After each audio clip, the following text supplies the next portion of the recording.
Hello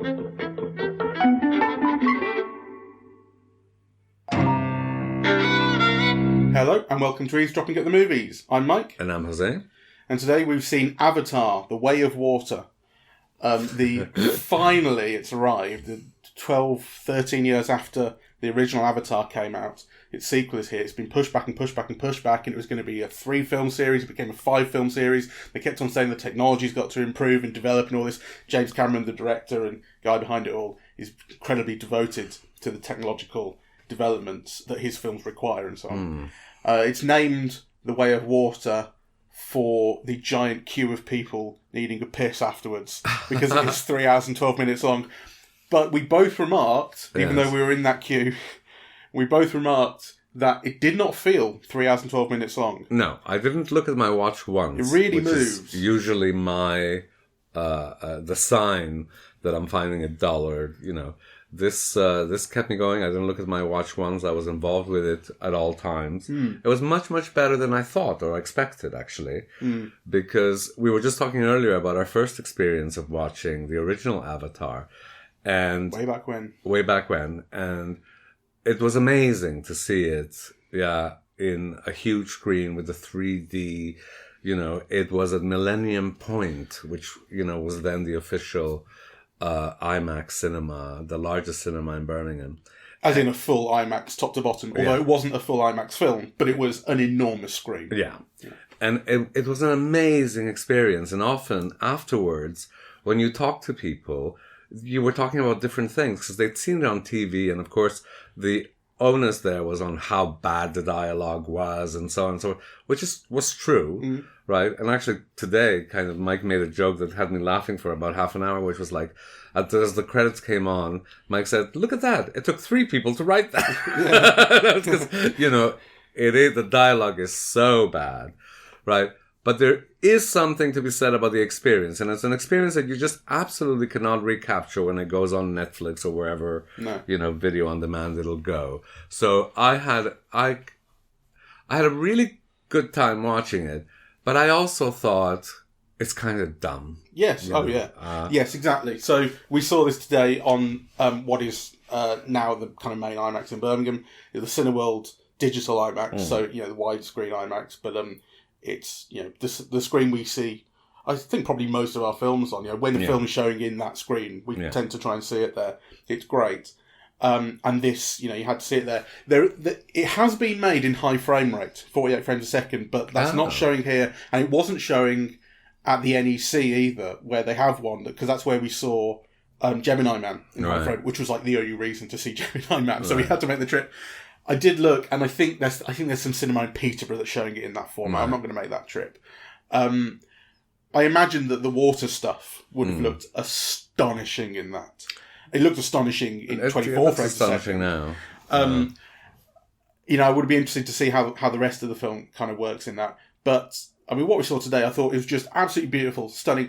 Someone, I just saw it in the Wikipedia article in the reception section. I think someone's review said something like, "It's an hour of film stuffed into a 3-hour bag." Yeah. I can kind of see that. Like, there's an hour of story, really. It's not that interesting, and it's not at all original. And you see every single beat and moment coming, but everything that's not trying to tell that fairly dull story is what I loved. It's all that playing with the fish in the water, exploring a new world, and just having the experience of seeing these visuals. Look at this fish we've made. Look at the lighting. Look what we've done. Look how great the water looks.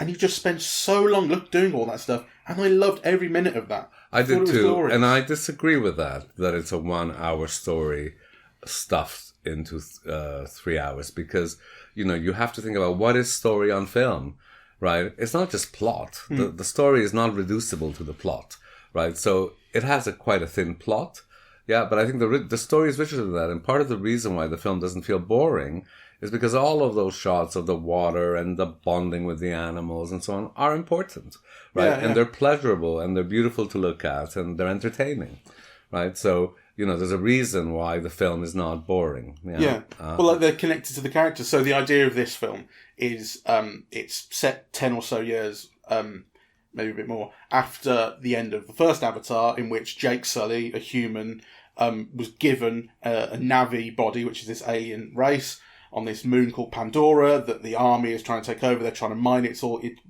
all this colonialism stuff going on in there. And he goes native. And he decides to fight for the Na'vi and help to protect their world. And they defeat the enemy. And now a decade and a half, something like that, after that, he's got a family. He's the leader of this clan. He's Turuk Makto, I think was the thing, is that he tamed the big bird that no one could tame, and that made him the king, all that sort of stuff. But the guys he fought are coming back for him. There's vengeance involved.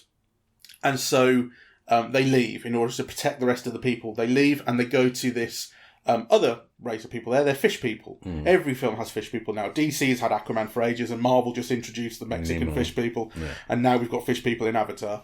And they search for refuge there, just the family of, 5 or 6 of them.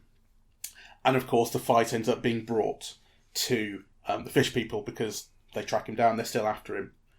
And all of that exploration of, once we get there, learning about these people, learning about the world in which they inhabit, and learning to get on with all the various fish that they've got, is just glorious. And as you say, it's not just that it's wonderful to look at all this stuff, although it is, but it's because the kids, it's all about the kids really, their exploration of the world in which they're in is what we're connected to. Like, we share their joy and their wonder and all that stuff. Yes. It's not just that it's nice to look at, it's that the characters feel it too, and that's what we're connected to. I think in another, I think it was Peter Bradshaw who said that in spite of all the technology, there isn't a single kind of exciting image in the film. And actually, I don't agree with that at all. I thought that, there were entire sequences that I thought were marvelous to look at. I thought I particularly the young daughter, who I think is played by Sigourney Weaver. Yeah, kind of all of her, connecting with the sea life and the turning on of the lights and creating a trail through all of that, and discovering her breathing wings, and I thought kind of there were there were beautiful images that were also actually kind of spectacular story points. Yeah. Yeah, and things. She plays that character because the character is also the daughter of the character Sigourney Weaver played in the first film. There are shots that are backlit by kind of sunsets and things, which are just absolutely magical. And it's funny. I was thinking. It's a while since I watched the first Avatar, and I didn't revisit it in any way before seeing this. And I kind of wish I had, because I was thinking some of this doesn't look all that different from the first Avatar, but that speaks more, I think, to how extraordinary Avatar was visually than to a kind of lack of progress. Because there is certainly progress, certainly in terms of kind of materials, like obviously the water. A lot of time has been spent on making the water look as good and realistic as it is, and having light refract through it the way it does. Lighting has been a huge change in kind of graphics and cinema over the last decade or so. We've seen it in things like the Marvel films, and Toy Story 3 and 4 had incredible lighting compared to, what had come before. So those things are huge improvements. And there wasn't a single thing visually that I kind of didn't believe. Obviously these guys, the Na'vi look like cats and the fish people are fishy. And you never believe that they're real, but you don't, once you buy that they're characters in this world, you don't see flaws in them. Everything is something I believe. And I think what I really sort of thought was the same visually in terms of its quality as the original Avatar was the animation. A lot of work had been put into facial animation, facial motion capture, and getting all of these details of how someone looked. I remember in the first film it was about Sigourney Weaver's smile. She's got this really identifiable smile, and you saw it in her CGI Na'vi version. You go, wow, that's amazing that they've managed to communicate that. And here it's Stephen Lang, who was the villain in the first one. He returns as a villain in this, now as an avatar himself. And again, it's the look of his mouth again. Actually, it's his smile and the way his teeth look. It's remarkable. It's really remarkable, and it really sells the believability, the reality of what you're seeing. I mean, I thought it's an interesting thing how this is different than animation, and it makes a difference because I think the mobile faces, kind of they do convey, I don't know, a different degree of humanity. It's kind of more believable than the actors can bring something to it, and they do. So I thought, I mean, I have mixed feelings because I was looking at these bodies, and to me, there's something slightly disturbing about the shape, right? Like the design of the very tall, slender. Yeah, I mean, they're very attractive, but also they all look like adolescent boys. You know? I mean, it's that look that kind of young boys have. Like they've grown up too quickly, they're all lanky. That's right. So they're too skinny, right? Like, and they've just shot up. And in another 3 or 4 years, they'll gain that weight back and look normal. But Yeah. So I thought they're supposed to be kind of lithe and cat-like, aren't they? Because they live in the trees. I know. Yeah, but they're highly detailed, and I'm not sure if it's sexualized particularly, but just that is the ideal. Yeah, there's something kind of to think about there. How do you mean ideal? Do you think it's the film's ideal of what a person should look like? Yes. I mean, to create a world where all these, warriors, like they have that torso and those long limbs and those arms, yeah? I thought, it was worth kind of thinking about, really. You think differently about the fish people? Or pretty much the same? I mean, they're not that different. No, they're not that different. So, I mean, the thing about the fish people that I noticed is they all have kind of like indigenous tribal tattoos of some kind, right? Yes. So, there is like this mix of mysticism in the film, tribal stuff, water worship, Buddhism. There's a Maori thing going on there, especially later on when they're all sticking their tongues out, which like the hacker and like the Maori intimidation sort of thing. But it felt very dumb is the word you use, and that's the word I would use. Like it's not. It's kind of it's a dumb person's idea of giving a group of people a kind of a characteristic of tribalism or something like that. Like it's really not that smart. You've just copied something that you've seen a certain tribe of people, a certain group of people have in real life. I'm wondering if this deserves a little bit further exploration because, the argument that I always make about musicals is if you're looking for the depth in musicals in characterization and story, you're a fool, right? Because whatever musicals have to tell us about life and what it is to be human and so on actually comes from the dancing, yeah, and the singing and the camera movement and the set design, the color, and and I think maybe this is that kind of film, yeah. So certainly at a surface level, from what I can see now, it really lacks intellectual depth. Something to be considered maybe is if there isn't something else in that technology, the spectacle, the imagery, right? Kind of all of those things, yeah. But I'm old and I can't keep 3 hours in my head. I think it may be to do with maybe the real value is in that sense of wonder. If it can communicate it to you, then that's what's really valuable about it. And I think it does. And some of the things that seem like a little corny, I really liked. So like the conversation with the fish. Yeah, we're both outcasts. I mean, I found it kind of on some level basic, but also touching. It worked on me emotionally. Yeah, I mean, I think I did laugh because he's chatting away to this fish, and he's chatting away, and we've had no indication yet that he can understand the fish. So he's talking to it like the way you might talk to your cat or something, but you're never going to understand the answer that your cat gives you. And so when the fish, it comes up with subtitles, he asks the fish why he's been outcast because someone has told him that this fish is an outcast from his group. And so when he asks, the fish says something like it's complicated, which is hilarious in itself, that a fish is giving such an interesting answer.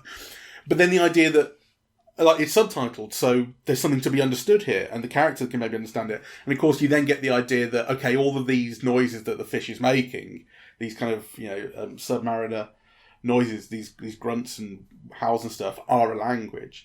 So you go, okay, I guess, fine, I get that, they're learning it, whatever. And then a little bit later, you get the research scientist who's having his research paid for by the fact that they're essentially whalers. And he describes how these are intelligent creatures, more intelligent even than humans. And again, this is something that you hear occasionally about, like pigs, elephants, dolphins, you hear how intelligent they are. Not that they're more intelligent than humans, but these are animals with great intelligence compared to other animals. And of course, whenever I hear that, I kind of think, but they've never written a play. But then in this, they compose music. Yeah, in this we've got they're great songwriters in this, and I just like that was too much for me. I still don't really buy that. Someone's one of the whales dies, and the woman who the queen of this tribe, this fish people, says she's crying over it and says that this fish was a great songwriter. I'm like, you're not selling that to me. You haven't done enough. Like I kind of bought it, but my first thought also was, well, if you're so smart, why haven't you created spaceships like the others, right? Like, so. But what you're saying is, it's a bit of a distraction because what you're saying about despite corniness, there's something really to enjoy and all of that stuff. Yes. It's absolutely true. I like it too. I like the fact that this kid is just developing this relationship with this fish. I kind of know roughly where it's going to be going, because then you get this fish's story, and then you go, okay, fish is going to be redeemed somehow, and he gets on with the kid because the kid is also feeling outcast as well, like all kids do, I guess. But there's that. So even though like every single movement along these kind of character arcs, I think is incredibly predictable. And every single movement of the story, I think, is incredibly predictable. That's kind of that's not standing in my way of enjoying things. And I think one of the things about the first Avatar, people really picked up on how unoriginal things were. And they said it was Fern Gully in space. They compared it to Dancing with Wolves and so on and so forth. Again, not really an original bone in its body, plot-wise.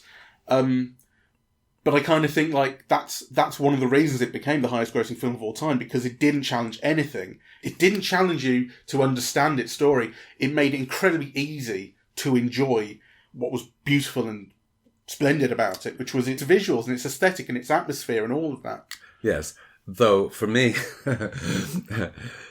what was really off-putting was really the dialogue, Every time they said, yo, bro, right? Like, it just kind of made me think of gay porn films, It's like, oh, you're so big, bro.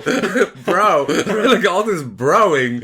Like, I thought, my God. Like, the dialogue is just atrocious. It is very bad.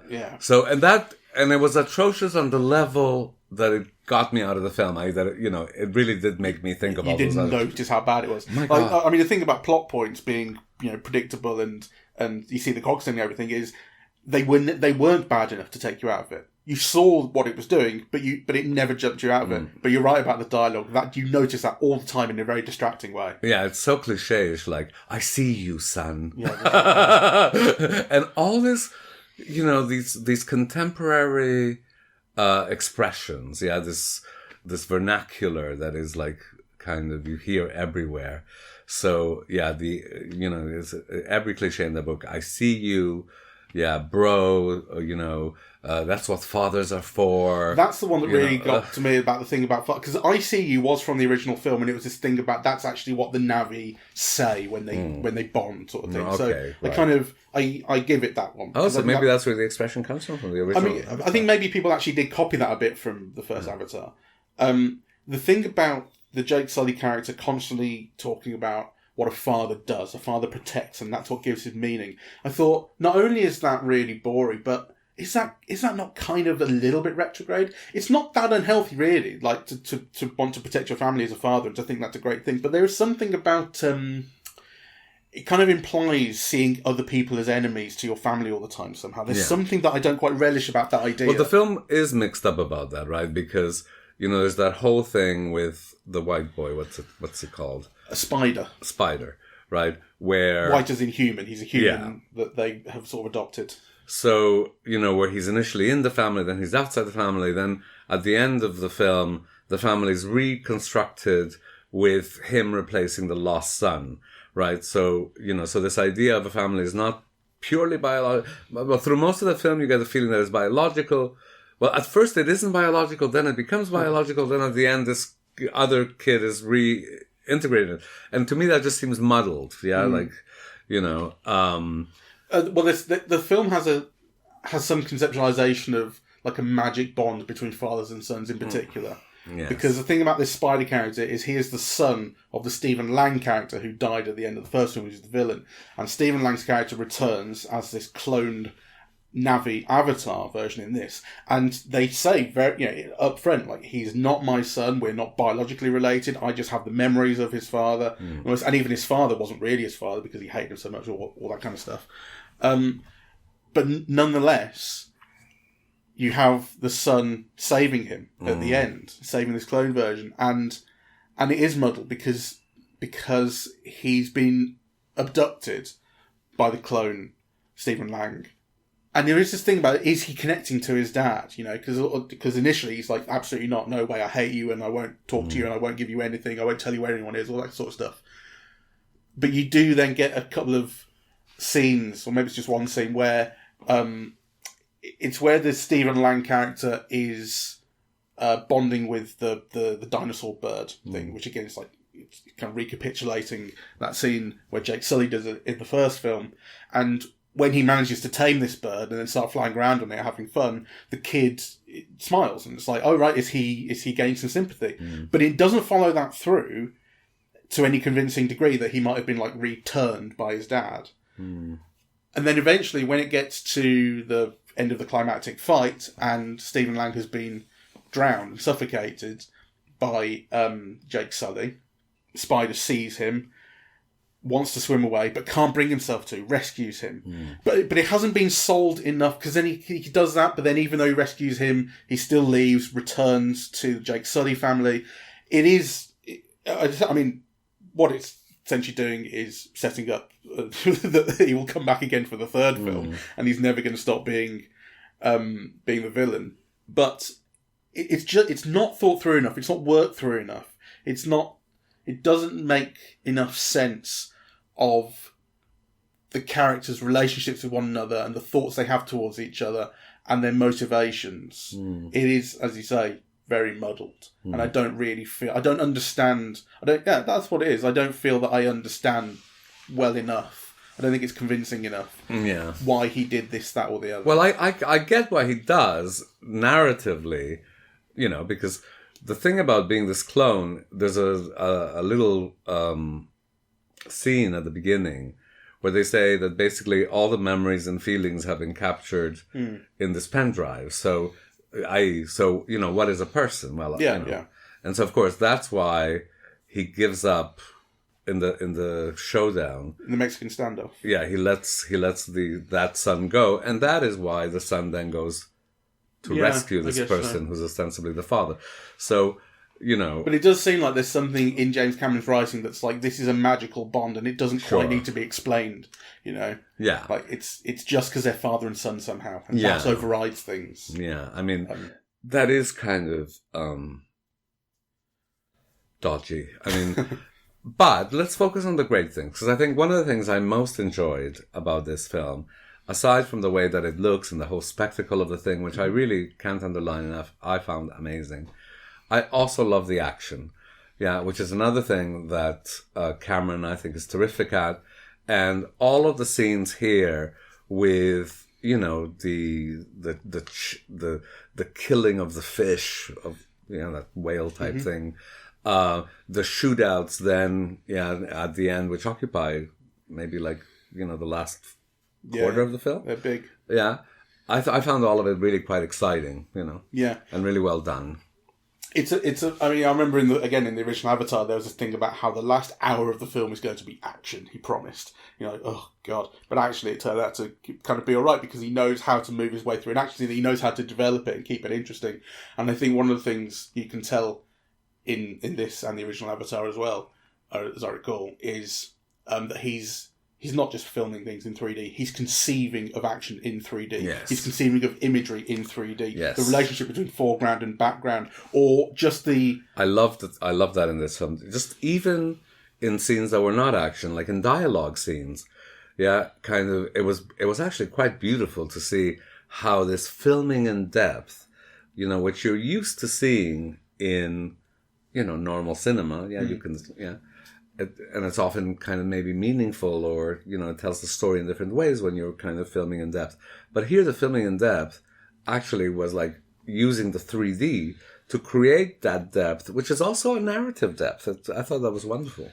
Yeah, when Avatar came out in 2009, I was doing my dissertation at uni, my third year. My dissertation was on 3D cinema because Avatar was a film that was really driving its revival at that time and getting cinemas to install 3D equipment, 3D projectors and so on, just so they could show this, and that was going to be the film that made it stick. And of course, it hasn't really stuck. This is a one-off. 3D did not really capture people. It never has for very long.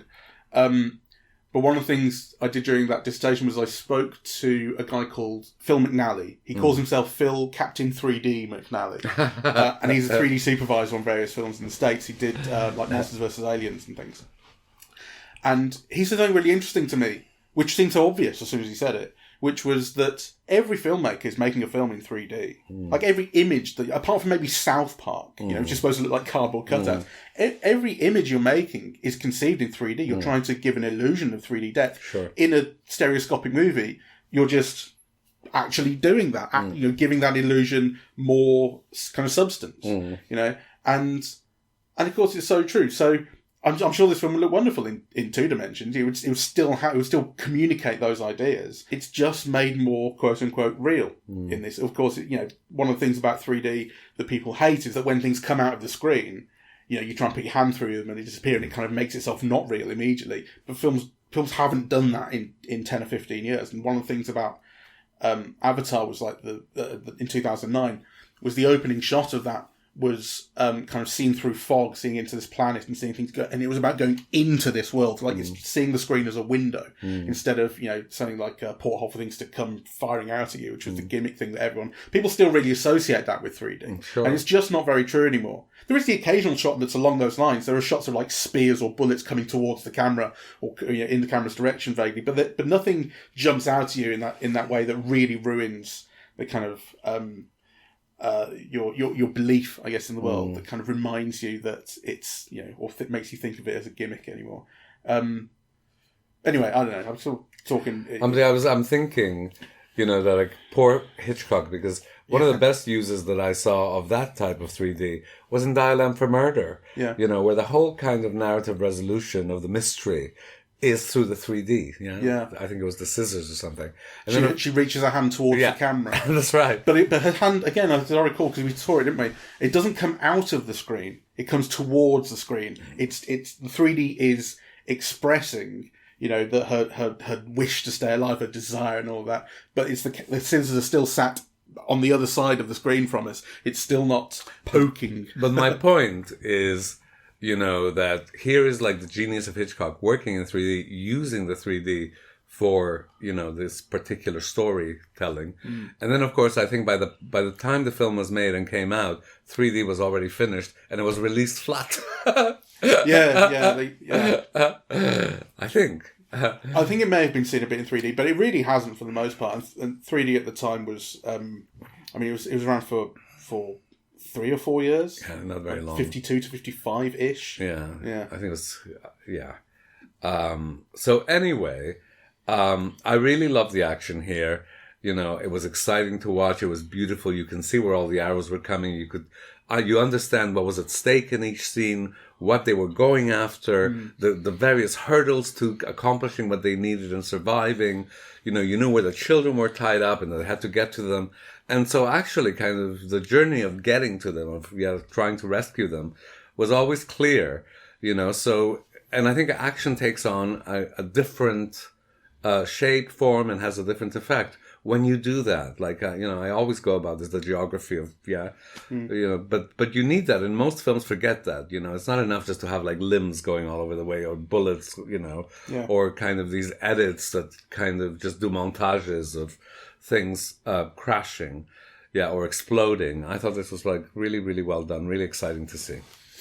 Yeah, and I think that ultimately, I would say the way you have to see it is in the cinema, and probably in 3D as well. Although I can see it looking very good in 2D, but you still, miss something. You do miss something. You would. I think that's true. I mean, kind of. I think my pet peeve at the moment is, people speaking in bad faith about the cinema, which, so often you'll have critics who get kind of screeners, and actually they're reviewing films from their laptop on some screener that they've got somewhere.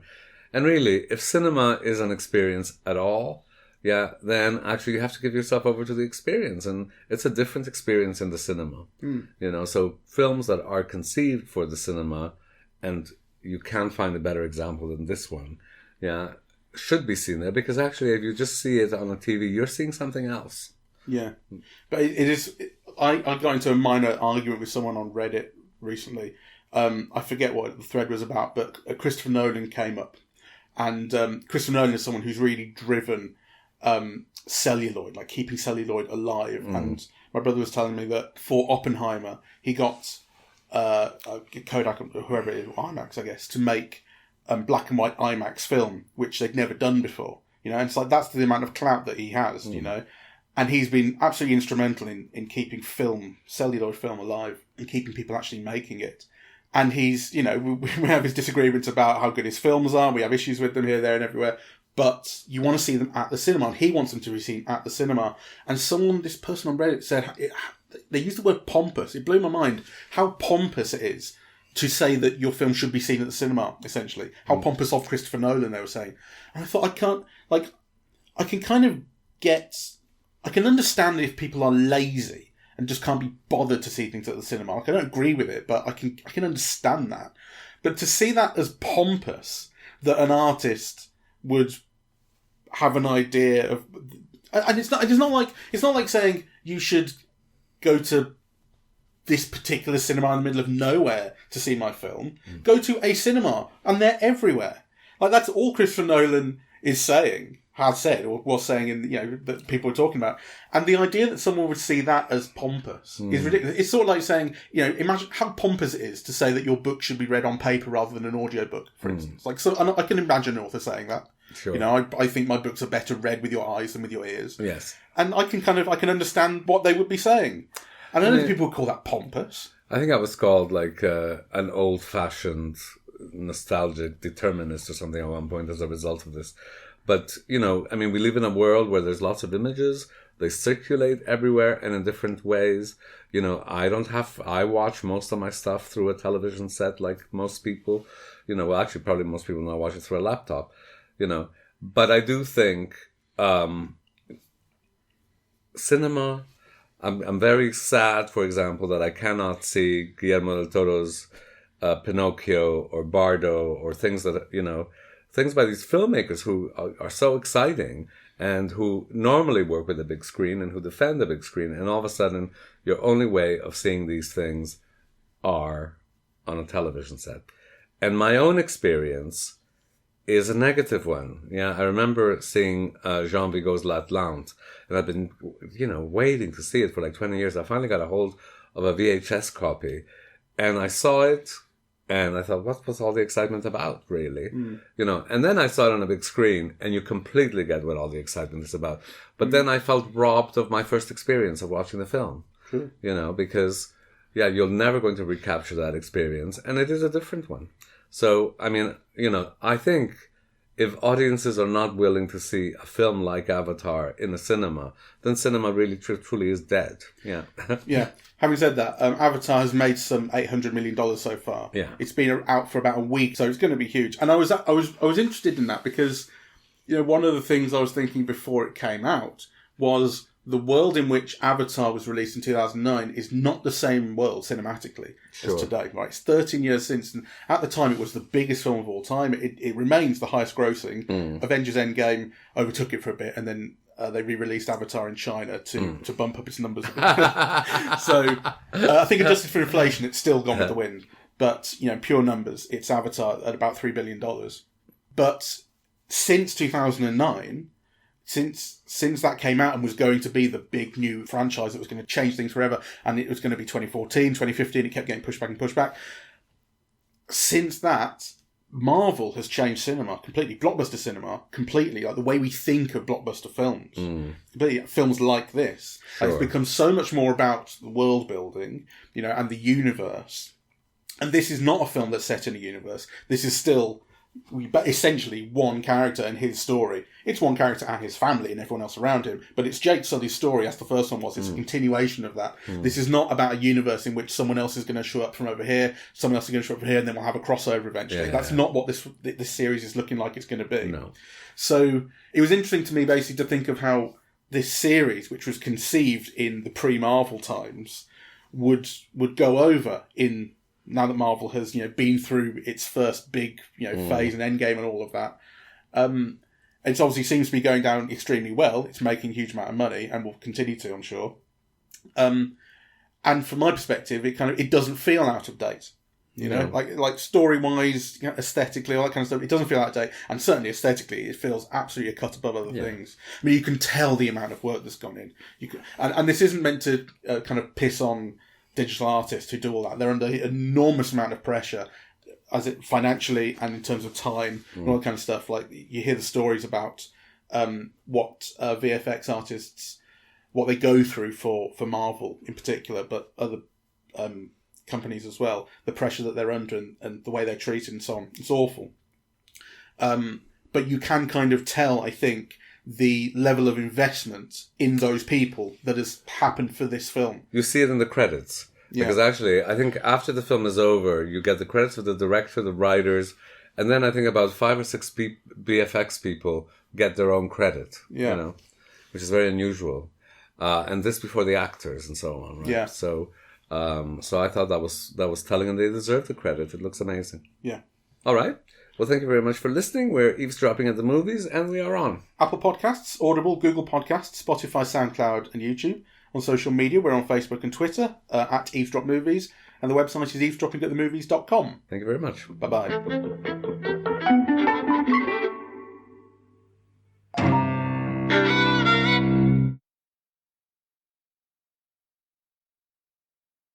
And Merry Christmas. Oh yeah, Merry Christmas.